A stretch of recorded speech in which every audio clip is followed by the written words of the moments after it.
Hello, everybody. It's Thursday afternoon here in Europe, morning in North America, late evening in Australia, and it's time for a new episode of Fullfunnel Live. Today we are talking about one of the topics that was suggested by our community trenches, and we love to pick up these topics from you guys and cover them. It's delivering value to our community, if you will.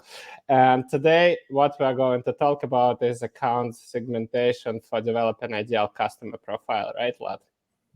Absolutely. So what we wanted to share with you is basically the framework that we use to help you focus your limited resources, budget, and effort on, let's say, the 80-20. So on the 20% of the accounts that will generate 80% of revenue. This is approximately what you will see in a lot of B2B companies that are selling to enterprise, that are selling high ACV, a large deal size.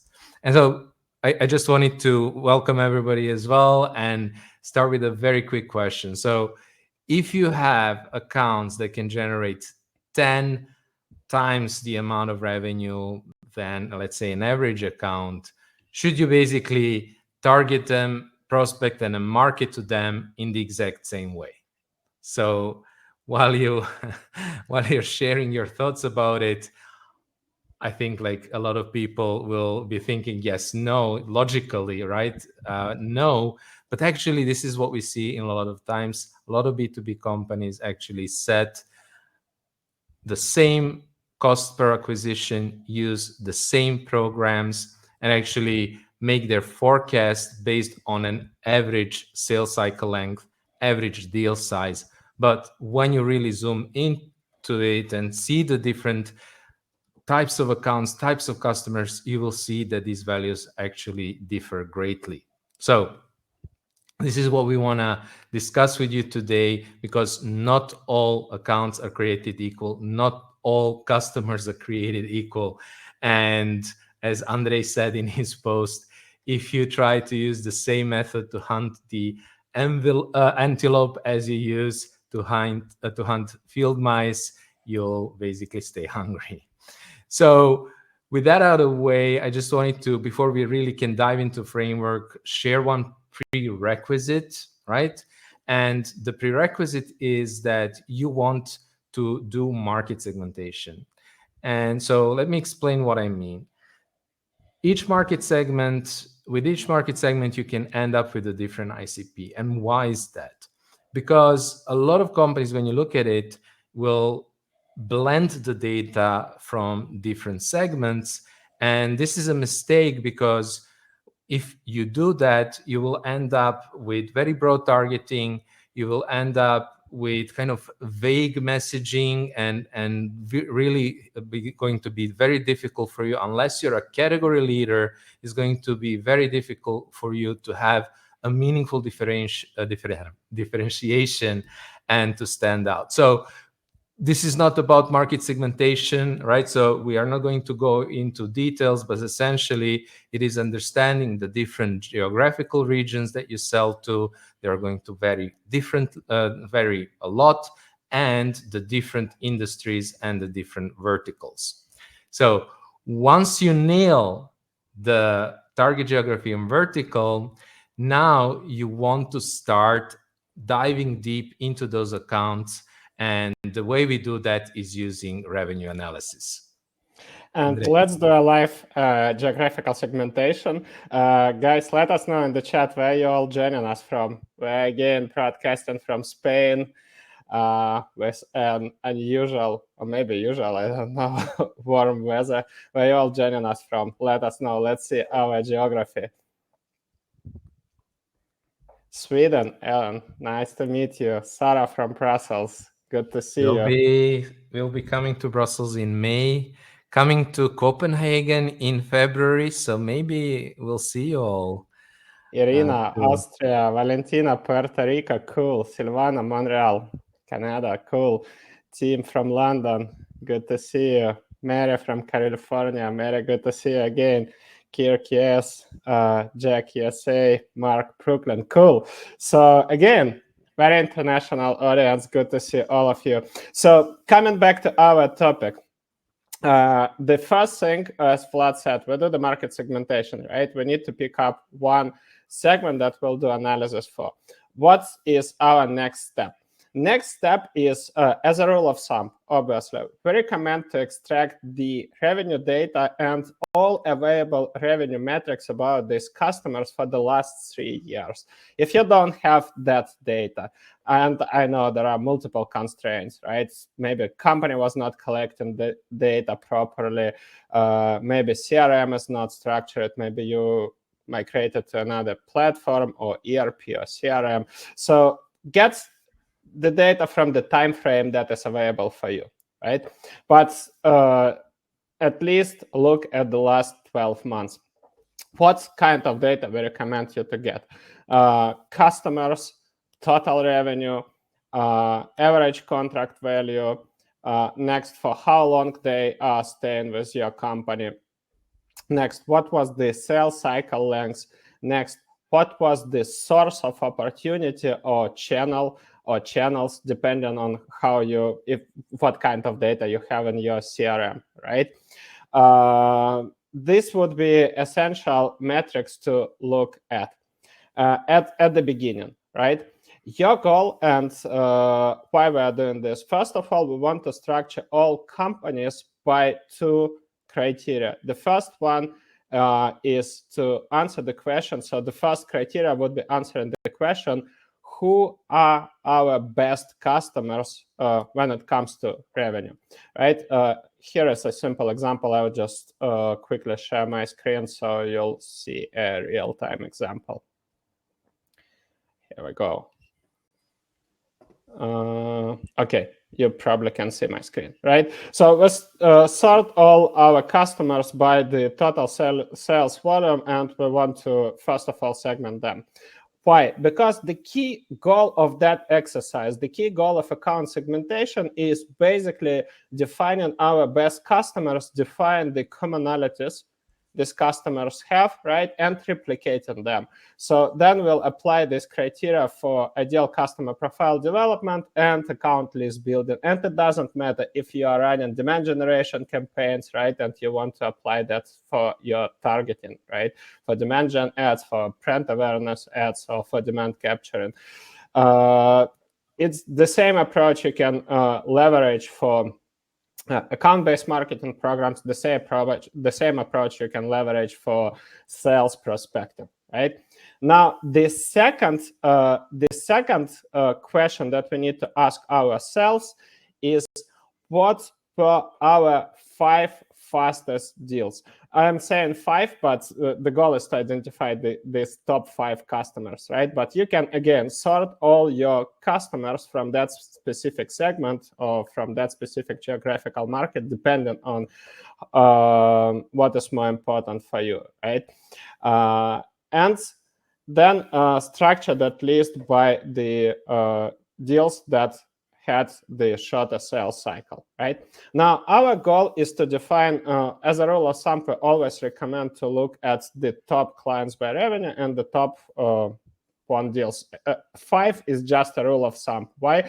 Because then we recommend to run customer research with these accounts. That's another story, right? And we have covered this in one of the episodes of Fullfunnel Live. But the key idea is that, first of all, we'll be replicating, we'll be looking at we'll be analyzing these deals, these clients, right, and trying to identify what do all these accounts have in common.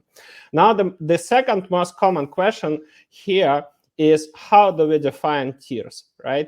And we always suggest not to overcomplicate this process. Just don't apply super sophisticated formulas, right? The key idea is to look at where do you see the drop down in revenue and also in sales cycle length for the second segmentation, right? When you try to define the fastest deals. So here is an example. Again, let me show my screen so you can see a practical example, and I believe it will give you a good understanding what do we mean here. So we have clients 1, 2, 3, 4, right? So the first one is obviously the biggest client. Then we have the second client generates 50% less revenue, right? 2 times less than the biggest one. Then we have like customer number 4 generates 877K, and then customer number 5 generates 4 times less, right? That's a huge drop. So even if we look at that list could be divided into 4 tiers, really, right? The first client could belong to tier 1, because then we see a huge revenue drop off, right? But just to keep it simple, we always recommend to stick to 3 tiers, right? So you see that here is our revenue range, and then we see a huge drop from 877K to 222K, right? Which means that starting from client number 5, that would be a tier 2 category. And then again, we look at the clients at tier 2. They are in the similar revenue range, right? They generated similar revenue for our company. And then client number 3, I said number 3, that the first client that belongs to tier 3, right? We see that the revenue dropped almost 3 times, right? Comparing to the last client in the segment tier 2. So that's the point, right? You see significant drop off. That means that starting from that client, you have a new tier. Does it make sense, guys? Let me know. Type plus or type minus, and feel free to ask any questions.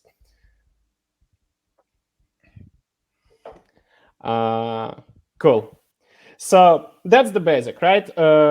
We don't need to overcomplicate it. And once we finish this analysis, we end up with a clear definition of tiers by revenue and by the sales cycle length, right? And that's our goal for that exercise. The next step would be in-depth analysis. But before we'll start that analysis, again, I want to quickly introduce our sponsor for Q1 company. Probably lots of you know, company called DealFront. DealFront is a leading European intent data provider. These guys are really rocking in Europe. They are fueled by live European data in multiple languages. They share the insights about the intent insights. They have the databases with emails, LinkedIn URLs of your customers. So if you're marketing in Europe, right, if you have EMEA teams, then that would be your go-to vendor. And what sets DealFront apart from the competition is, again, that they are also compliant with GDPR in Europe, right? And aside from the intent, you get access to all the databases.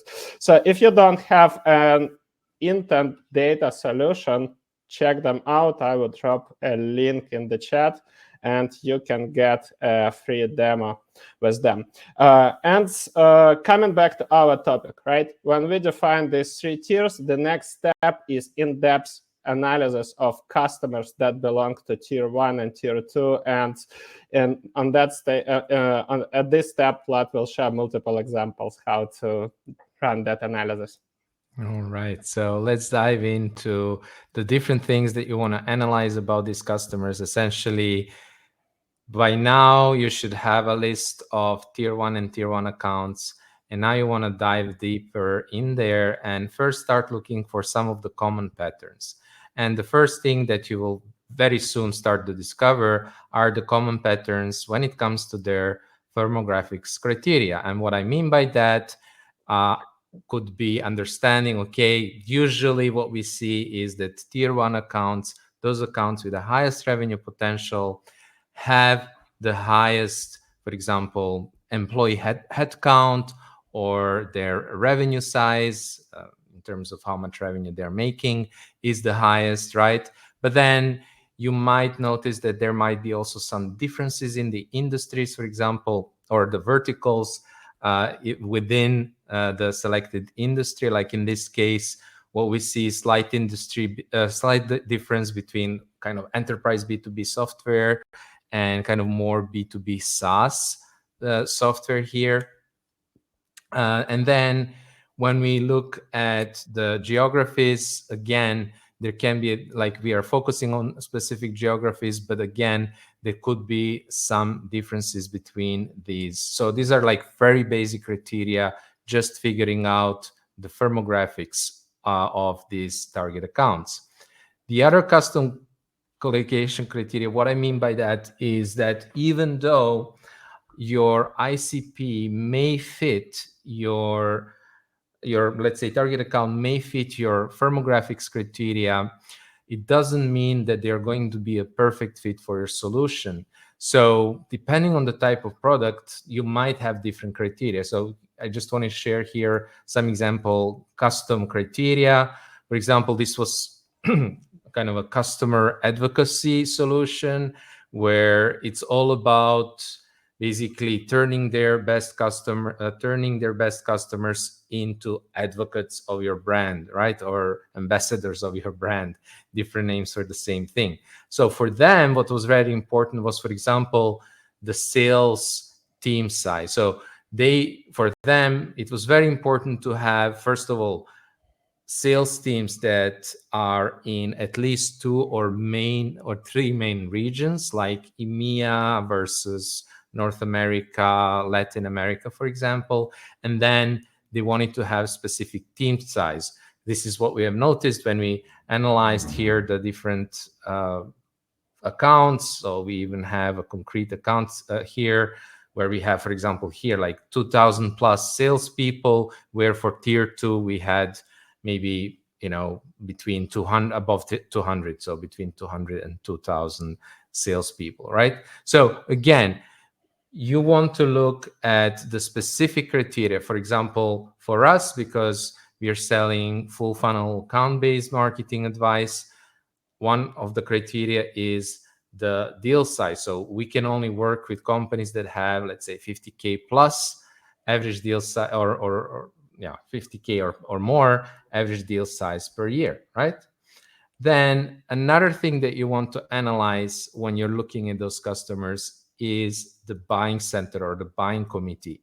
And this is really important to realize that you can have a different buying committee depending on the tier. So this is another example from ourselves. So the tier 1 companies, usually the champion might be either a VP of marketing or head of marketing, where maybe for mid-sized companies, we might even get an executive. We sometimes had a CFO, even a CEO or a COO, kind of introducing us in the company initially, and then having a lot of discussions with, or needing an approval from top-level executives such as a CEO or a chief commercial officer, doesn't really matter. And in maybe larger companies, the decision maker might be the CMO that might need to discuss this quickly with their colleagues, right? And then we have influencers. So these are people who are not really involved, but are being maybe asked for an advice. They are not really deciding, but they might be, participating in meeting. Maybe they're asked for their input or advice. So you have, in our case, different kinds of influencer, obviously people who are going to be working with your product or your solution. And then you have a very special type of influencer, which is a blocker. And in our case, again, depending on a tier, they may have a different role, right? So this will all help you, on the one hand, understand and qualify accounts as they're coming into your pipeline, as they're coming into your maybe ABM program or your sales pipeline, but also they will help you understand who you need to target within those accounts. Okay. Now, another thing that you can look at and I think Andre mentioned that already, is as you're analyzing your tier 1 and tier 2 customers, is the length of the sales cycle, right? And the reason why you want to do that is when you are planning. So let's say you're planning 2024 and let's say you're rolling out an ABM program and you want to decide where you want to focus your program, what will be the primary goal of your program or your initial programs. And you are thinking, okay, do we want to, work on extension, we want to work on, let's say, net new revenue, etc. Well, understanding the length of the sales cycle, let's say if you have a really long sales cycle and you have a specific goal, right? You know that, let's say, you want to generate a net new account that is tier 1, and the sales cycle length is like almost 300 days, as in this example. Well, and you need to generate those actually and win those deals. Well, that may not be the best idea, because it's just like based on historical data, this is like going to be very hard, right? And then what you also want to do is, once you understand that how these accounts look like in terms of criteria and the buying committee, you also want to dive a little bit deeper and analyze basically what was happening in their business when they decided to search for a solution like yours. And the reason why we want to do that is that this can be used as an evidence of a need, or this can be used as a sales trigger for us to start proactively going after that account, right? So example here is one example from our customer research, just an example inside. So we knew that a B2B company has hired a bunch of SDRs and marketers. They got an investment, they hired a lot of people, and they went on like the usual playbooks, such as, outbound and SDR and marketing using the MQL model. And then what they realize after experimenting for a year is that it's not working. They're having terrible response rates with outbound. They're having MQLs that are not converting into deals. So very typical situation that we see in the market. Now, this was a trigger for that B2B company to start considering. This is what happened in the business. They had a review, they missed their targets, and they were reviewing their programs. They're realizing that's not working, and they started to look for an alternative solution. So this is kind of a good example of a business trigger. Now, if we know that, what we can do is we can look for this evidence. So for example, we might prioritize companies that hire SDRs and marketers, let's say between the last 6 and 12 months.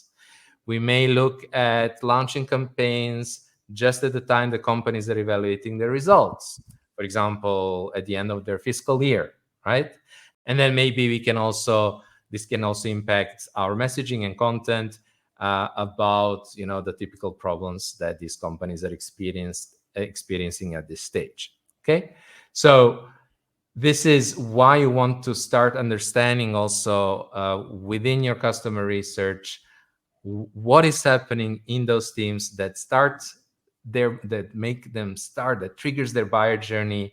And then, like, one of the most important things you want to understand is, why did they buy our product and why did they choose us over competitors? And again, the best source of that information are the customer interviews, where you literally asking them this question. And this is an example of, I think it was a project that Andre did with a client, where they collected a fantastic list of reasons that customers shared on why they picked their product.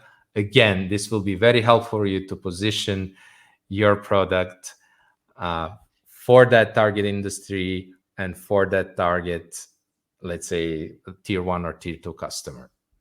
So with that, once you have analyzed this, there is one little extra analysis that I would suggest that you do. That is something that a lot of companies are not doing. Ooh, weird thing happened here. I wasn't looking. Alan Vlad returned, right? No, I just lost a lot of weight. Yeah. So I think that I'll answer to Sarah about what kind of other questions would you ask. I will just put that in the chat, and I will let Andre explain the next point, which is a very interesting one, and not a lot of companies are doing that.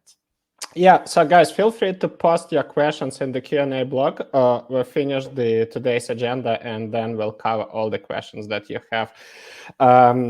So one of the things that we need to realize is that even if we'll do this in-depth analysis, right, we can define a lot of commonalities, but our research won't be full, and we can't rely only on this qualification criteria without analyzing our lost deals.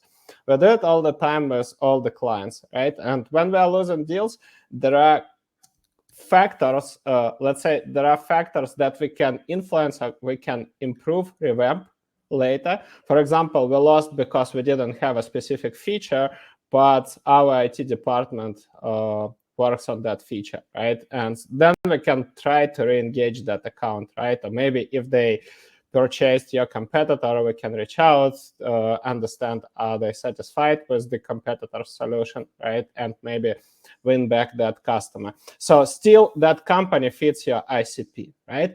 But then there are deals that you are losing because of the reasons that you can't fix. So for example, with one of the clients, I'm just immediately thinking about one fintech solution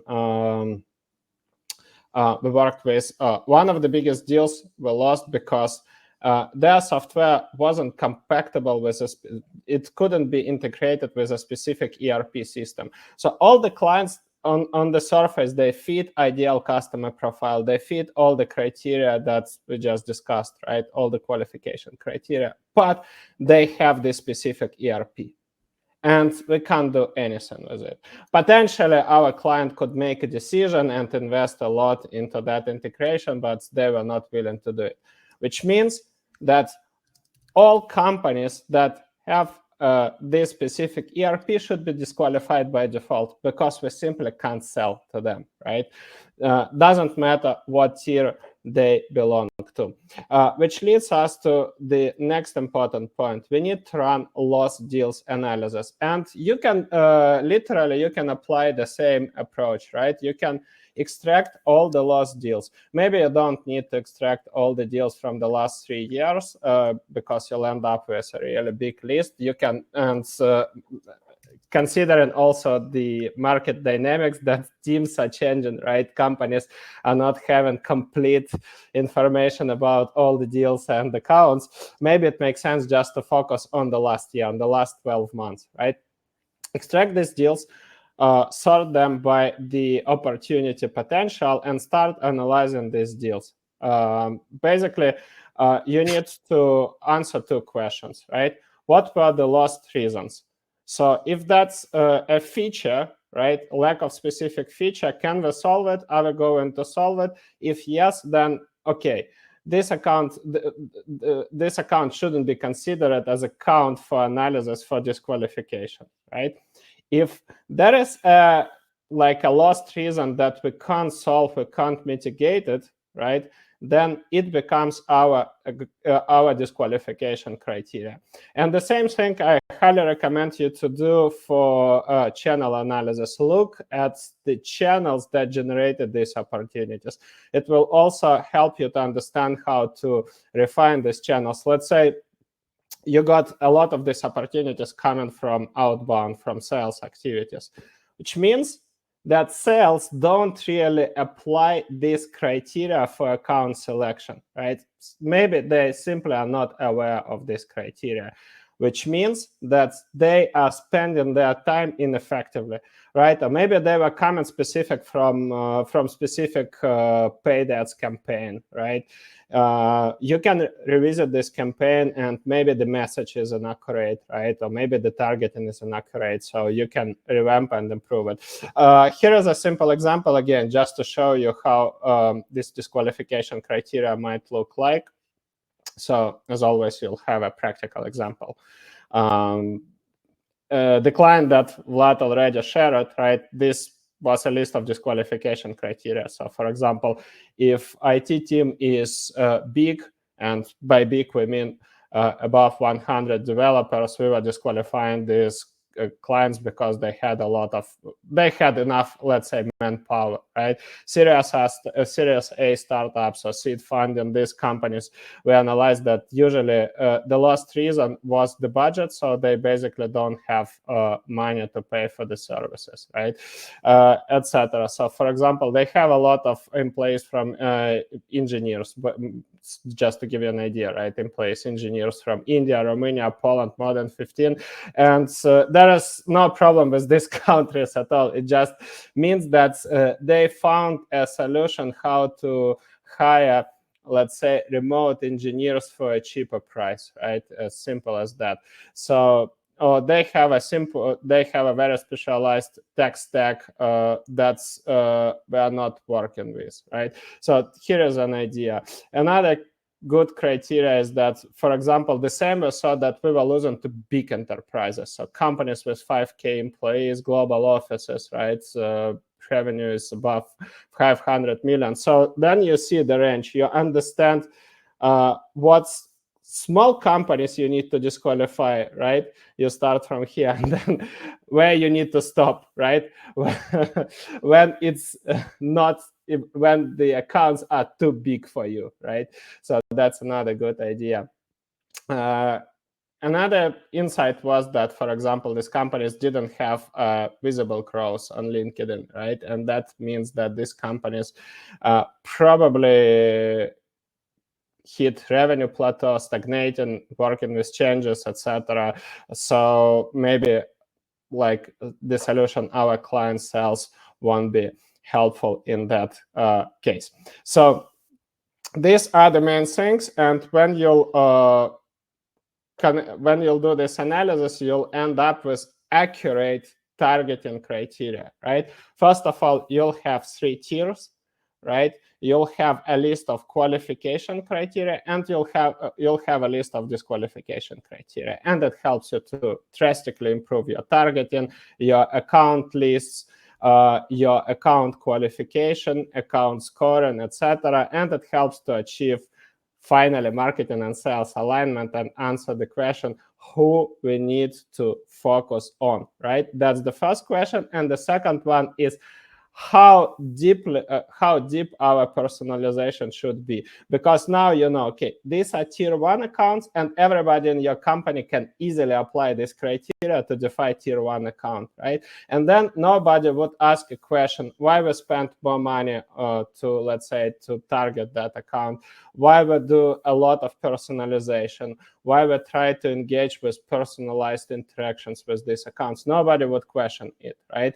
But at the same time, you separate them from tier 3 accounts with the lower revenue potential. And we firmly believe that tier 3 accounts should honestly come from your demand generation programs, right? This should be mostly demand generation driven opportunities, also coming from organic search, paid. I mean, it depends obviously on your business model, but typically, right, this should be marketing source opportunities, and sales shouldn't be actively focused on these accounts.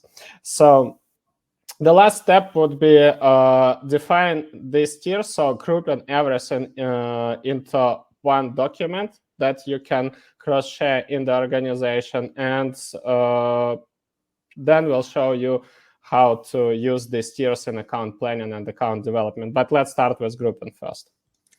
All right. So I think this is just, like Andrei said, bringing all the information together that you have collected so far, that we shared with you in terms of the firmographics, technographics criteria, the custom qualification criteria, the buying committee roles, and disqualification criteria, all in one table that can easily be shared.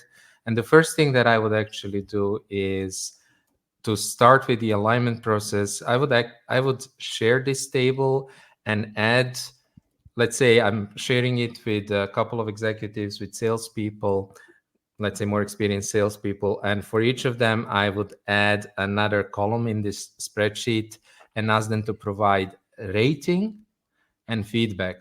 We did it with one client, and this was extremely useful because it helped us to understand which of these criteria are actually relevant, which of them we might downgrade or even remove from the from this table, but also really helped having that discussion, having more details, and also starting with this alignment so that everybody in the organization understands, okay, what are the kind of accounts that we are going after.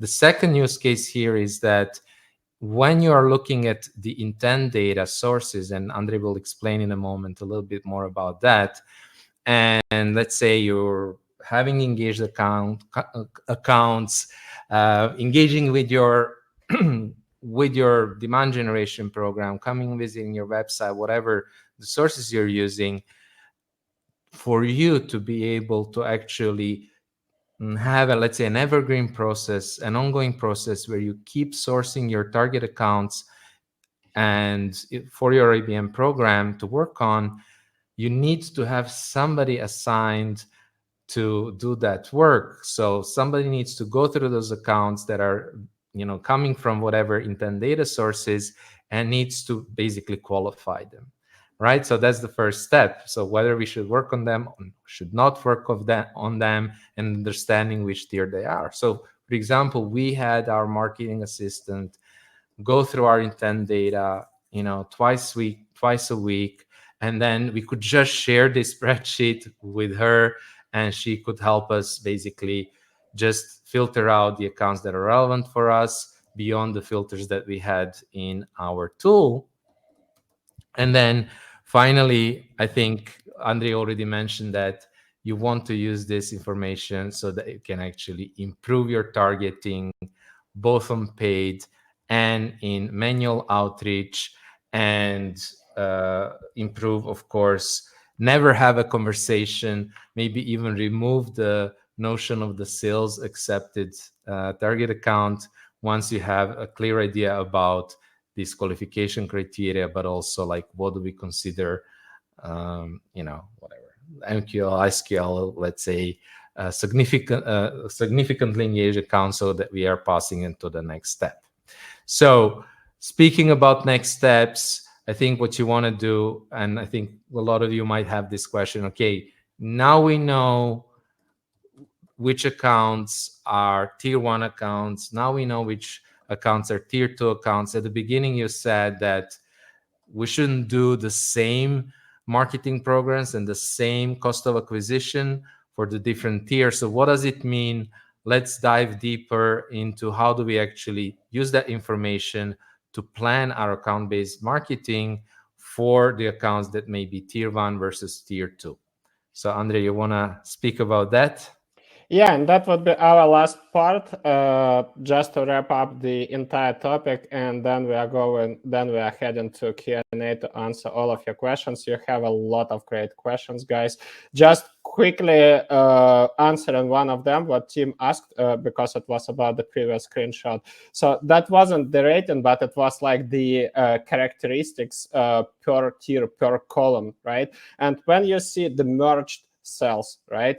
The cells that are combined, it means that these are the universal criteria that could be applied to multiple tiers. That happens also, right? So there would be a set of specific criteria that could be applied to all tiers. That's absolutely fine, right? And disqualification criteria, by default, they apply to all tiers, right?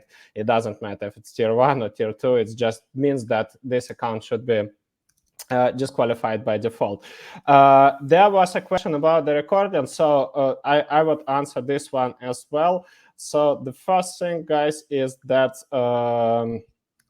you can subscribe to our YouTube channel, and you can listen to the previous episodes. I would drop a link to YouTube, or if you prefer audio, I would share our Spotify channel. So these are 2 links. Feel free to subscribe. And if you'll subscribe on Spotify, please give us 5 stars. Would appreciate it.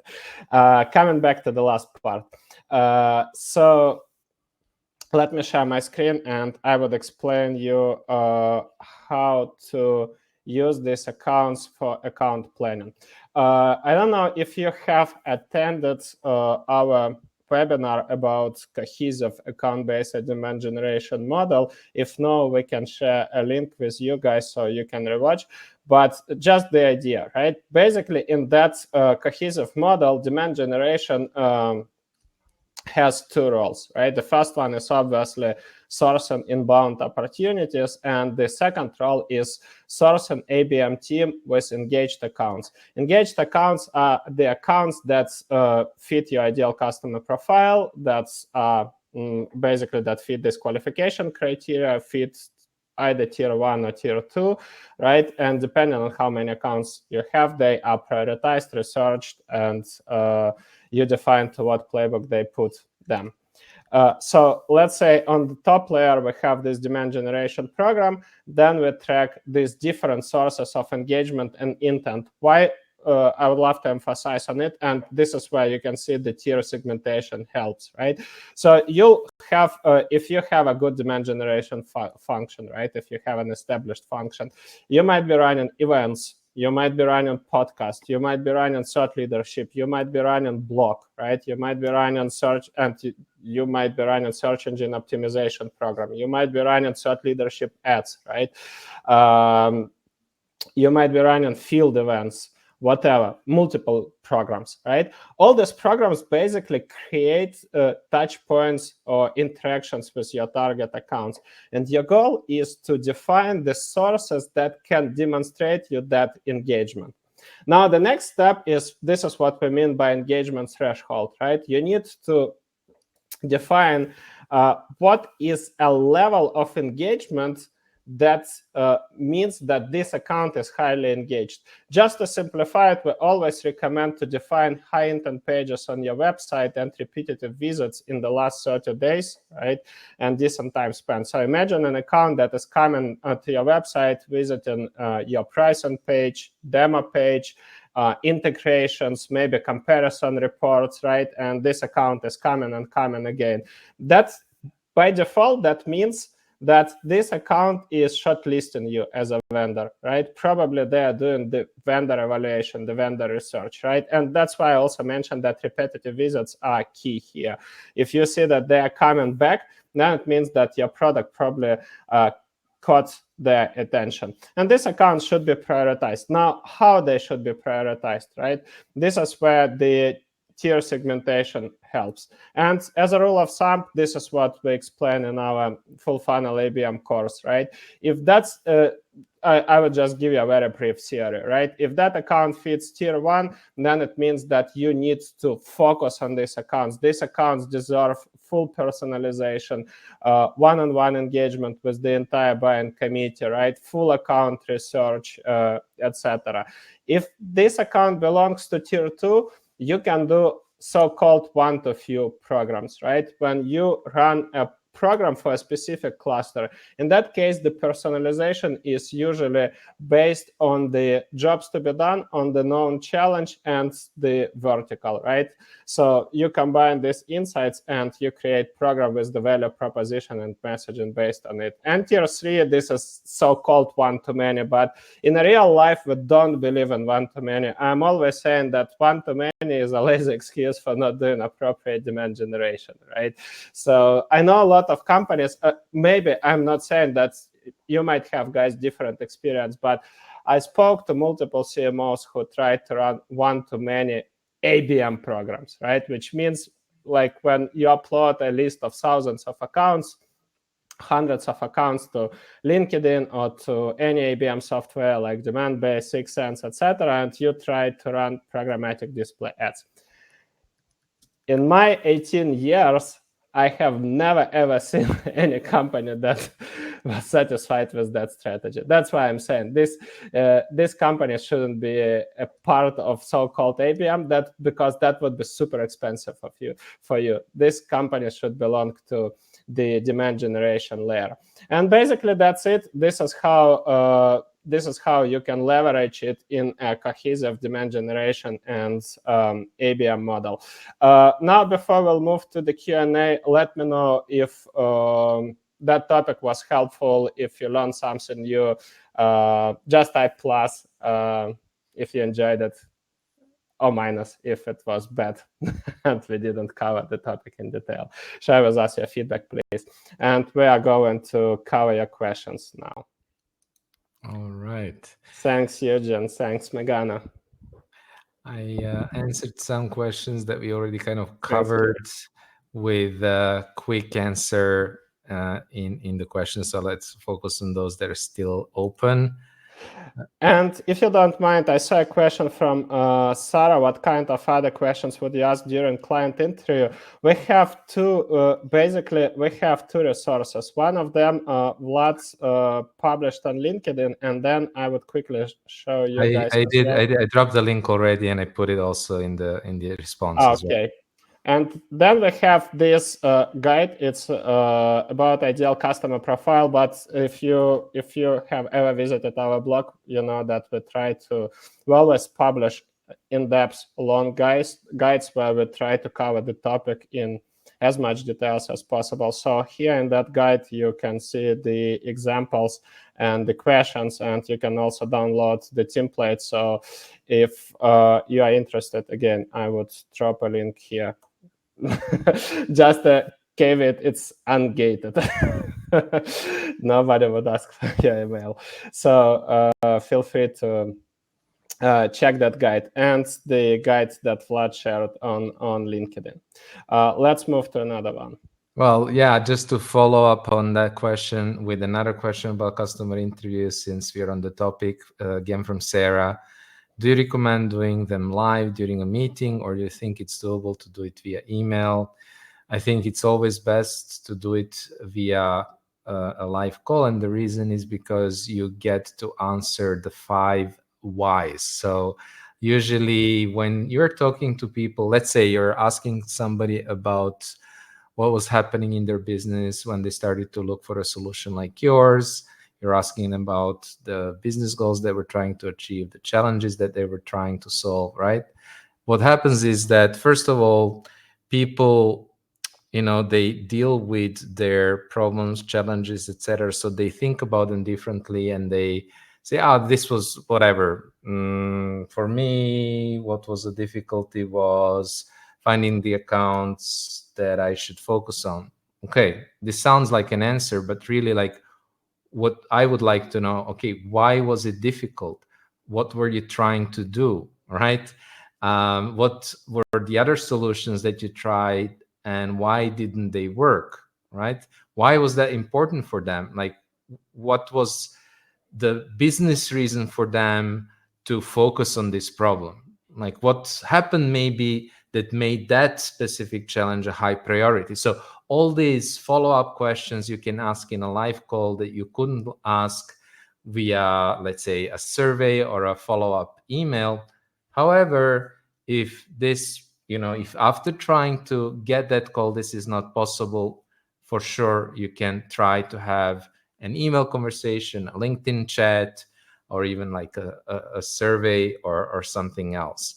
What I also like always to mention, that a lot of times it's really hard to get a call with, let's say, a customer, and the reason is that you will have, let's say, somebody like an account executive, somebody kind of protecting the relationship and not allowing you to go there.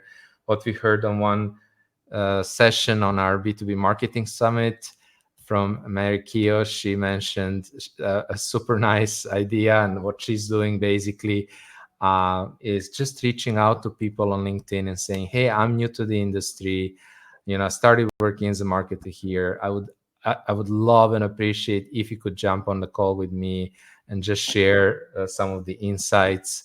And that worked quite well, and she could get these conversations and these insights. Awesome. We have a lot of great questions also that we collected from you guys when you were signing up for this session. And I would love to cover what Dave asked. And okay, here we go. And Dave also asked, so we can cover it in one seat, where the segmentation initiatives tend to go wrong and how to avoid. So let's quickly cover that part. So I think when it comes to account segmentation, obviously, the first mistake is not doing appropriate market segmentation, right? It means that all the data is populated from your CRM, and then you try to compare, customers from different geographical markets and from different verticals to each other. Then this is one of the most common mistakes, because imagine if you have distributed teams, right? And you have, let's say, you are focusing on 3 markets, right? Let's say in the United States, right, in North America, you have a good brand presence, right? You are well-known brand, you have established operations, etc. While, let's say, you started to sell in Europe, in EMEA, right? And your brand is not known. You have a strong competition. And then you have strong competition on the big local markets like Italy, Spain, France. You are competing to well-known local vendors, right? So the question is, does it make sense then to compare the data? Obviously, for your EMEA team, it would be very hard to generate tier 1 accounts similar to tier 1 accounts that are generated in the US, right? That's the point. So that's why, first of all, we highly recommend to start with geographical segmentation and then segments and then vertical-based segmentation, right, to define it. And then only you extract data from the specific vertical. Another way, because sometimes, and we know with some clients that could be a case as well, the vertical-based segmentation makes no sense, but what makes sense is the jobs to be done or the known challenge, right? That could be the case. Basically, the buyers from the verticals, they don't care that much. I mean, there is no specific case, healthcare, finance, logistics, etc., right? But they have a specific problem and they want to see a solution. So that could be another way how to solve that case. Now, to answer your second question, any recommendations on how to enable SDRs to operationalize ICP? Basically, we touched upon that question already, right? So first of all, you can start with disqualification when you are working on disqualification deal analysis, right? And you analyze the lost deals, you can look at the channels, right? So first of all, and this is how I would also answer Eugene's questions, how this disqualification criteria could be categorized, right? You can categorize them by the criteria that you can solve or mitigate. For example, you didn't have a specific feature, but now you have it or you plan to launch that feature, right? So that shouldn't be a disqualification criteria. And the objective disqualification criteria. So, and then there could be another segment, tangible and intangible. Tangible is something that is visible, like I mentioned in the example, right? You saw the example. So the specific team size, or if, let's say, it's Series A startup or seed funding, or whatever, right? Or if they have more than 100 engineers, these are the tangible criteria. Intangible criteria, these are the criteria that you can learn only through one-on-one conversations, right? And then you need to, if you have a list of these criteria, then you need to prioritize these criteria for your SDRs when they do account research. But that's another story. This is what we partially covered last time when we spoke about we need revenue now, right? We shared several examples, which means it's basically SDRs need to have an answer to the question, what do we need to know about that account to be relevant, right? To create a relevant offer and relevant messaging. So tangible, intangible, and criteria that could be solved, mitigated, and criteria that can't be solved and mitigated, right? Now, coming back to that question from Dave, how to enable SDRs to operationalize ICP. If you'll analyze the lost deals, you'll see that lots of them would be coming from outbound programs, right? And for you, that would be a good idea. Okay, guys, look, so you generated a lot of opportunities that by default should be disqualified, right? So even if you want to dive really deeply, you can calculate the cost of time SDRs spent on prospecting these accounts, and just bear to me that cost would be enormous. Nobody in your organization, and if you have CFO, they won't like to see this data. So that's why usually nobody tracks this. Nobody wants to take a sober look at these numbers. But a simple way would be as well to do an outbound analysis, right? You can look at your reply rates. So just purely extract the data from your outbound programs, right?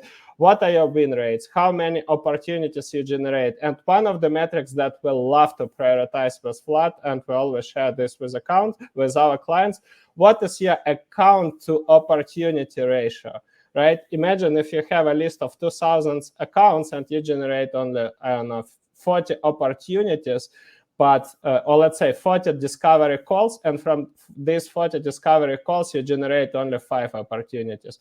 So what is your account to real pipeline ratio? It's miserable, right? And not like a lot of companies, they don't track this metric, but that would be a good idea for you. If you want them to operationalize ICP, you can run this analysis, collect this data, and present to everybody. And the goal is, again, why we are doing this, the goal is not criticizing everybody. The goal is, again, to stop, take a sober look at our reality, and start solving the challenges, right? And defining ideal customer profile is usually the lowest hanging fruit, and it's like this is a must-have element to keep growing the business. Right. Let's we have 2 more questions. One was about warm-up, account warm-up best practices. And I think it ties well into the previous question about SDRs that should actually be part of that warm-up process. And Andre mentioned several times that, the classical warm-up where we are running some air cover ads is not the best approach. And basically, our favorite ways to warm up the target accounts are using events, whether those are one-to-few events or one-to-many events could even be used as a part of a warm-up. For example, we recently ran a webinar for a very niche technical vertical that was hard to engage on social. We knew that they were not that active on social. What we saw there is a really good response with education. And so that webinar worked really, really well. And when you involve your SDRs in the process, you'll have even better results. Then you could run social engagement that I mentioned. I think this is always the first one, which is basically connecting to and engaging with people on the social media. We have the whole framework around that we could share, but essentially it is about creating first engagement and awareness, commenting, with content, with personalized messages and connection requests. Then co-creation is a big one that works really well when you're basically inviting your target buyers from your target accounts to an interview to create a piece of content. And doesn't have to be a podcast. It can be even much simpler. And then we have as well, out of the different kind of the favorite warm-up place. My brain has stopped. If Andre can remind me, or just take the last question. But that's, I think that you have nailed it down. I know Eugene asked another question. Do you have any top tips or best practices for account warm-up? And I saw when I made a poll in the Trenches community, that was the question that as well folks asked. So just not to answer it right now, we'll prepare a separate Fullfunnel live episode.